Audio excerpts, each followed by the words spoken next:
In a world filled with chaos and turmoil, finding peace can seem like an impossible task. But amidst the explosions and volcanic eruptions, there is a serene oasis waiting to be discovered. Hi, I'm Lily, your guide to the philosophical benefits of calm and meditation. Picture this: a stressed out office worker, overwhelmed by deadlines and demands. The chaos of their surroundings mirrors the chaos within. But here's the secret: tranquility is not found in the absence of chaos, but in the stillness we cultivate within ourselves. Meditation is the key that unlocks this inner sanctuary. It allows us to detach from the chaos around us and find solace in the present moment. By focusing on our breath, we can quiet the noise and find clarity amidst the storm. But what are the benefits of this practice? Well, let me tell you. Meditation improves our mental well-being, reducing stress and anxiety.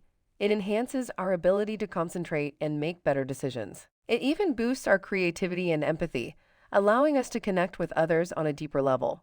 So, amidst the explosions and volcanic eruptions, remember that calm is not a luxury, but a necessity. Embrace the power of meditation and watch as your life transforms. Find peace within the chaos and let it radiate outwards. I'm Lily, your avatar guide to a calmer, more fulfilling life. Join me on this journey of self-discovery and unlock the philosophical benefits of calm and meditation.